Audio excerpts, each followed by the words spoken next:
ভাঙ্গা ফরিদপুর মহাসড়ক 4 লেনে উন্নীতের দাবিতে ফরিদপুরে মানববন্ধন, জোরালো দাবি স্থানীয়দের। ফরিদপুরের প্রেস ক্লাবের সামনে আজ বেলা 11টায় ভাঙ্গা ফরিদপুর মহাসড়ককে 4 লেনে উন্নীত করার দাবিতে এক শান্তিপূর্ণ মানববন্ধন অনুষ্ঠিত হয়েছে। সাধারণ মানববন্ধনের মাধ্যমে আমরা সংশ্লিষ্ট দপ্তরকে জানিয়ে দিচ্ছি, যদি আমাদের এই দাবিটা যদি অতি তাড়াতাড়ি অর্থাৎ 7 দিনের ভিতরে যদি আমাদের এই দাবিটা সঠিকভাবে কাজ শুরু না করা হয় বা আমাদের এই সম্পর্কে সংশ্লিষ্ট কোনো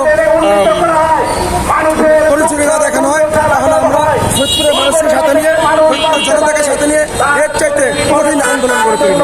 স্থানীয় বাসিন্দা, ব্যবসায়ী, সচেতন নাগরিক ও বিভিন্ন সামাজিক সংগঠনের প্রতিনিধিরা এই মানববন্ধনে অংশ নিয়ে তাদের দাবি জোরালোভাবে তুলে ধরেন।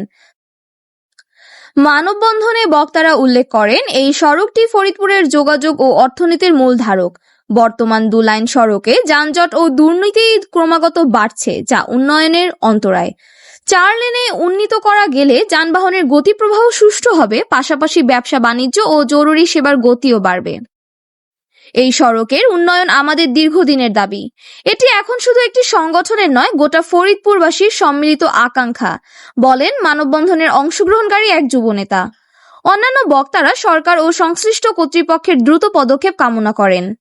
অংশগ্রহণকারীরা আশা প্রকাশ করেন, তাদের এই শান্তিপূর্ণ সমাবেশ ও যৌক্তিক দাবি কর্তৃপক্ষের নজরে আসবে এবং অচিরেই সড়কটির উন্নয়ন কাজ শুরু হবে। তারা বলেন, ফরিদপুরের উন্নয়নে এই সড়কের সম্প্রসারণ অপরিহার্য। আমরা আমাদের কণ্ঠস্বর তুলে ধরলাম, এখন সময় কর্তৃপক্ষের সাড়া দেওয়ার। মানববন্ধনটি সম্পূর্ণ শান্তিপূর্ণভাবে শেষ হয়, যা ফরিদপুরবাসীর সচেতনতা ও গণতান্ত্রিক চেতনার প্রতিফলন বলে মন্তব্য করেছেন স্থানীয় পর্যবেক্ষকরা।